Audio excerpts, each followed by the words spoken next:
ရန်ကုန်ရောက်မှဖမ်းတယ်ဗျာတဲ့ဥပဒေနဲ့မလွတ်ဘူးဆိုပြီးတော့အကြံပေးပါကိုမှာ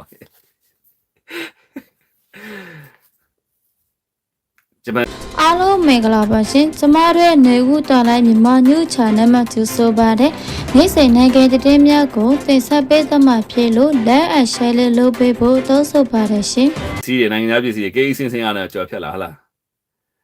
ဥပဒေမလွတ်ခင်အဲ့မှာတွေကဖမ်းကြလေဗျာနော်ရန်ကုန်ရောက်မှဖမ်းတယ်ဆိုတော့လည်းမဟုတ်သေးပါဘူးဟုတ်ကျွန်တော်ဒီနေ့ light တွေကပြန်လွှင့်နေပြီနော်ပြန်ပြီးတော့ပြန်စလွှင့်တော့မှာ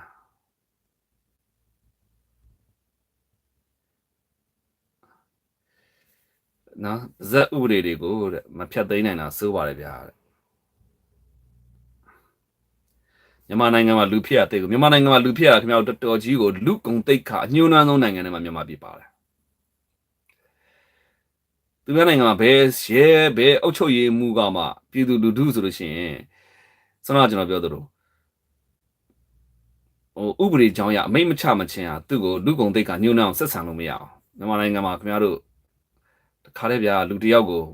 အာဏာပိုင်တွေဆက်ဆံတဲ့ပုံစံကခွေးတကောင်ဆက်ဆံတယ်လို့ပဲကြုံပြုဆက်ဆံနေတာဖြစ်တယ်အဲ့ဒါတွေကိုလည်းအခုဦးမင်းအွန်လိုင်းတို့အစိုးရဖြေရှင်းရမှာဖြစ်တယ်ကျွန်စနစ်နဲ့စကားအကြောင်းပြောတာတကယ်ပညာကျေးဇူးပါတယ်လေးစားပါဟုတ်ကဲ့ပါဟုတ်ပါတယ်ခင်ဗျားတို့ဘယ်နိုင်ငံကခင်ဗျားတို့ကြုံမပြုထားပါဘူးညာနိုင်ငံခြားမှာအလုပ်လုပ်နေသူတွေအားလုံးခင်ဗျားတို့ပိုက်ဆံရနေတယ်ခင်ဗျားပိုက်ဆံရလို့လုပ်တာလေအဲ့ကြုံမှမဟုတ်တာဗျနော်ပြီးတော့ခင်ဗျားတို့အဲ့ကရဲတွေပလိတ်တွေစက်တက်တွေကလည်းခင်ဗျားတို့အနိုင်ကျင့်နေရမဟုတ်ခင်ဗျားတို့တွေ့ရင်ခွေးလိုဆက်ဆံတာမဟုတ်မြန်မာနိုင်ငံမှာအာနာပိုင်လောက်ကနဗန်ချင်းတာခံအဲ့တော့လူတယောက်ရဲ့ဂုံတိတ်ခါဆိုမရှိတော့အကျွန်းအဲ့ဒါမှကျွန်းစစ်ဗျာနော်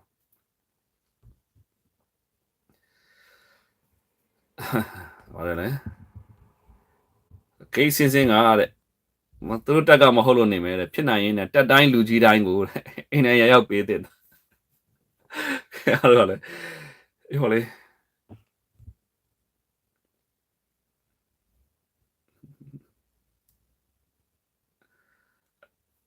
ပြင်ပန်းကြည့်နော်တဲ့မင်းအွန်လိုင်းတိုင်းပြည်ပေါ်စေတနာရှိတယ်လို့ထင်ရပါတယ်ဒါပေမဲ့တေချာကြည့်လိုက်ပြည်တွင်းမှာတဲ့လောက်ကွက်အရင်ဖော်တဲ့တင်တာခေါ်ပြီးသူသားသမီးလုတ်ပိုင်ခွင့်တွေပေးပြီးတော့တဲ့ပြင်ပရင်းနှီးမှုနဲ့မျိုးနောက်မှခေါ်တာနော်အဲ့ပုံစံမျိုးတွေဖြစ်နေအဲ့တော့ကျွန်တော်ပြောသလိုပြည်သူလူထုကနှိမ်ခံထားတဲ့ပြည်သူလူထုဖြစ်နေပြည်သူလူထုမှာအခွင့်အရေးမှမရှိတာဒီသူတို့နဲ့ပတ်သက်သူဆက်သူအနီးကပ်လူတွေလောက်ပဲအခွင့်အရေးရနေတဲ့ပုံစံမျိုးတွေဖြစ်နေနော်အဲဒါနဲ့ပတ်သက်ပြီးတော့ခုမြန်မာနိုင်ငံမှာဗျာမူရစ်ဆေးတွေတအားပေါ်နေတယ်ကျွန်တော်ပြောသလိုနိုင်ငံကလည်းကြုံပြုခံထားရတယ်ပြည်သူလူထုကကျွန်တော်ဆက်ဆံခံနေရတယ်နော်ပြည်သူလူထုရဲ့စီးပွားရေးဆိုတာလည်းနေ့စဉ်နဲ့များဖြတ်စည်းနေရက်တရာစီမံကိန်းဆိုပြီးတော့ပြည်သူလူထုရဲ့သူတို့အစိုးရတရဲ့အနေနဲ့အစိုးရရဲ့အင်္ဂါရက်ဆိုတာဘာလဲလုပ်ငန်းကိုင်ငန်းဖန်တီးပေးရမယ်ပြီးတော့လို့ရှိရင်လစာတိုးအောင်လုပ်ပေးရမယ်လစာတိုးအောင်လည်းမလုပ်လုပ်ငန်းကိုင်ငန်းလည်းမဖန်ဆီးနိုင်ဘူးအစိုးရကလုပ်ငန်းကိုင်ငန်းတွေမဖန်ဆီးနိုင်တဲ့ခါကျတော့ပြည်သူလူထုကရအလုပ်ကိုလုပ်တယ်ကစုံရလမ်းလေးမှာချိုးရအောင်ချောင်းမယ်ဗျာနော်ဘန်းလေးနဲ့ရောင်းအောင်ဘာကြောင့်အစိုးရတရဲ့အနေနဲ့မှပြည်သူလူထုရဲ့နေ့တူဘဝတွေမှာလူမှုစီးပွားရေးတိုးတက်မဖန်ဆီးနိုင်တော့ပြည်သူလူထုကလည်းမငတ်ဖို့အတွက်ကချင်းတောင်းလေးနဲ့ဈေးရောင်းမယ်ဗျာနော်တရားမဟုတ်ဖက်တုပ်လေးတွေရောင်းမယ်ရေခဲရည်လေးတွေရောင်းမယ်ဗျာအဲ့တော့ရောင်းဖို့အတွက်က16လမ်းလို့စသဖြင့်ပေါ့လမ်းဘေးဈေးတယ်လေးတွေရှိလာမယ်အဲ့တော့သူတို့ဒါမျိုးလေးရောင်းခြင်းအဖြစ်ပိုက်ဆံလေးတွေရမယ်အဲ့တော့ပြည်သူလူထုကအလုပ်ကိုကိုယ့်ကိုဖန်တီးနေတာနော်ကိုယ့်ကိုဖန်တီးနေတဲ့အလုပ်တွေတော့မှပဲရိုက်ချိုးဖြက်စီးပြီးတော့ရက်တရာစီမံကိန်းနဲ့တော်တော်ယူတဲ့သူတွေဗျာနော်အလုပ်တွေဖန်တီးရမှာအလုပ်တွေကိုဖြက်စီးနေတာပြည်သူလူထုရဲ့ဝင်ငွေတွေကိုဖြက်စီးနေတာဖြစ်တယ်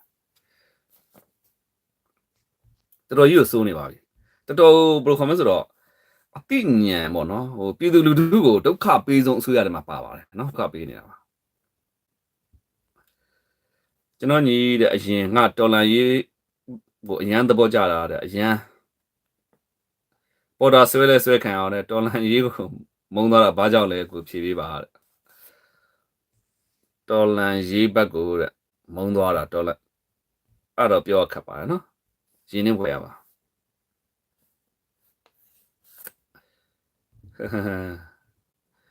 ကမော်ကြီးနဲ့ပြည်သူလူထုပေါ်သစ္စာရှိပါမယ်လို့ကြိပေးပါဗျာတဲ့ကျွန်တော်အရင်တည်းကလည်းပြည်သူလူထုပဲနော်အခုလည်းပြည်သူလူထုဆိုတော့အယောင်စင်းတော့မရှိဘူးပေါ့ဗျာနော်အဲ့တော့ပြည်သူဘက်ကပဲရောက်ရက်တည်မှာပါ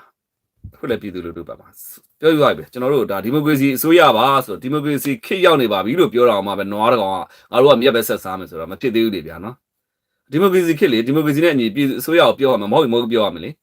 ဟုတ်တယ်မလားပြည်သူဘက်ကပဲရက်တည်ရမှာဟုတ်ဗျအဲ့ယူသွားပြီးတော့ကျွန်တော်ကအစိုးရပါဆိုပြီးတော့ဘောမနေလို့ရှိရင်ကျွန်တော်နွားဖြစ်သွားမှာပေါ့နော်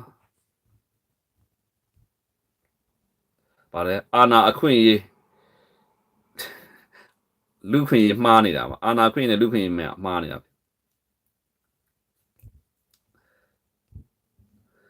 ပါတယ်လေဟစ်တလာတောင်သူ့လောက်မစိုးဘူးတဲ့အခုပြည်သူလူထုရဲ့ပစ္စည်းတွေကိုပစ္စည်းခိုးတာနေ့စဉ်ခိုးခံတာကိုယ်တိုင်သိနေရတဲ့ဘဝနော်ရင်နာဖို့ကောင်းပါတယ်အခုလိုက်ကော်ချင်းထောင်တာပုံစံမျိုးတွေနောက်တစ်ခုကဒီမန္တလေးတိုင်းနော်ဒီမြင်းညံဘက်မှာဖြစ်နေတဲ့ပုံစံမျိုးတွေပစ္စည်းတွေက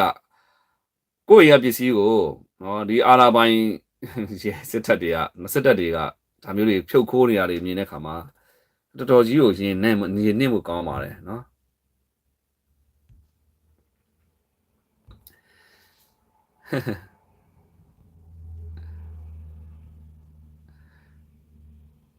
ဒီမိုကရေစီတဲ့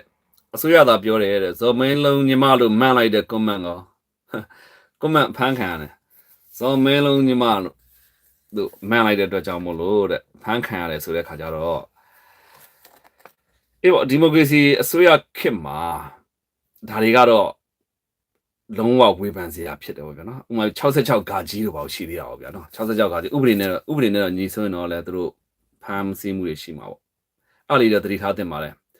ဘာကြောင့်ဆိုတော့ဥပဒေကရှိတယ်ဒီဥပဒေကပုံရင်ပြောရင်တော့လုံးဝဒီမိုကရေစီနဲ့မညီတဲ့ပုံခေါ်မယ်ဆိုတော့905ကားတို့နော်66ဂါကြီးတို့သူတို့ကပိုတော်မိုးမှန်နေသေးတာဟုတ်ပိုတော်မိုးမှန်နေတဲ့အတွက်ကြောင့်မလို့ပြည်သူလူထုကိုဖိနှိပ်ထားတော့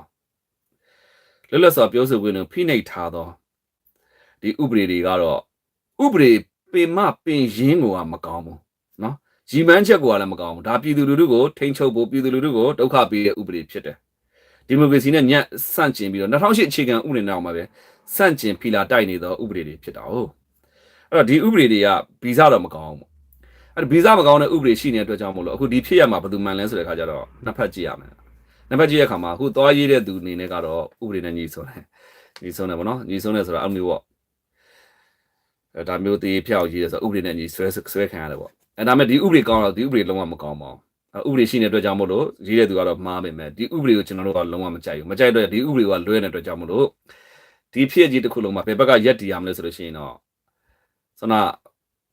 ဖန်ခံရပါတယ်ဆိုတော့မာဘက်ကပေါ့နော်တော့ဘက်ကရက်တည်ရမှာပါဘာကြောင့်ဆိုဥပဒေကြောင်းမှာကျွန်တော်ထောက်ပြရမှာနော်ဥပဒေကလုံးဝဒီမိုကရေစီနောက်ရှိအခြေခံဥပဒေနောက်မှာစန့်ကျင်ဖီလာတိုက်နေတာဟုတ်နော်အမေရိကန်နိုင်ငံမှာဗျာအမေရိကန်အစိုးရကိုတွားပြီးတော့ခေါင်းဆောင်ပြောနေတဲ့ပုံစံနဲ့အမျိုးမျိုးရှိပါတယ်ဇော်မဲလုံးလို့ခေါ်တာဘာဖြစ်သွားမလဲဗျာတော့ဇော်မဲလုံးညီမလို့ခေါ်တာဘာဖြစ်သွားမလဲဗျာနော်အမေရိကန်မှာဒေါ်နယ်ထရန့်ပြောတာမှရစရာမရှိဘူးပြောနေကြတာပဲဒါလေးရေးတာကိုဖမ်းတယ်ဆိုတော့ဥပဒေကဗီဇမမှန်တဲ့ဥပဒေလေသူတို့ပြောနေ2008အခြေခံဥပဒေနောက်မှာစန့်ကျင်ဖီလာတိုက်နေတဲ့ဥပဒေကိုအသုံးချပြီးတော့ဖမ်းသွားဆိုတာကတော့ဒီအစိုးရအခုလက်ရှိဖြစ်ရကြီးတစ်ခုလုံးဟာဗီဇမမှန်တဲ့အတွက်ကြောင့်မလို့ဟုတ်ပါတယ်ကျွန်တော်တို့နှစ်ဖက်ပဲကြည့်တစ်ဖက်ပဲကြည့်လုံးဝဒီရေးသွားတဲ့အမှားဟာအတော်ပေါ့နော်မတရားခံလိုက်ရတယ်လို့ပြောရမှာပါ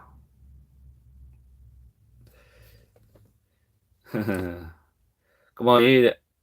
မြစ်ချေကလူသက်ပွဲကြီးသတင်းကြားပြီးပြီလားဗျာတဲ့ကြားပြီးရင်တစ်ခုပြောပါတဲ့ဘောမတွေမဟုတ်ဘူးညင်းနေလို့တဲ့ကောင်းပါပြီနော်ကျွန်တော်အေးဆေးပြောပါမယ်ဒါနဲ့ပတ်သက်လာကျွန်တော်တခြားလေးလာပါအောင်မြန်မာပြည်ကြီးကကောင်းဖို့ညင်သေးရလားကိုမောင်ကြီးတဲ့မြန်မာပြည်ကောင်းဖို့က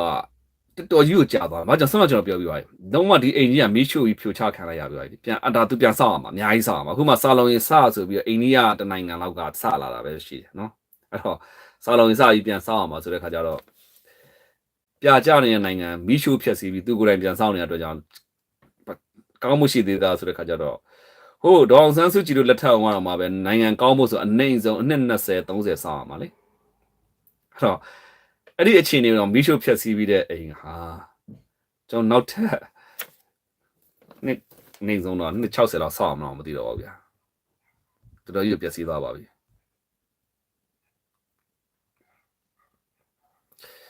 ဥပဒေကလှုပ်ချင်တယ်လို့လှုပ်မယ်ဘာဖြစ်တယ်လဲအဲ့ဥပဒေပါကဲဟုတ်ပါညီကိုမောင်မရေနော်စကားပြောလို့သိကောင်းတယ်ကျွန်တော် like လေးတွေပြန်လွှင့်ပါမယ်နော်ကျွန်တော်ခီးသွားနေလို့ပါဒီလောက်မှရပြတယ်ကျေးဇူးများတင်ပါတယ်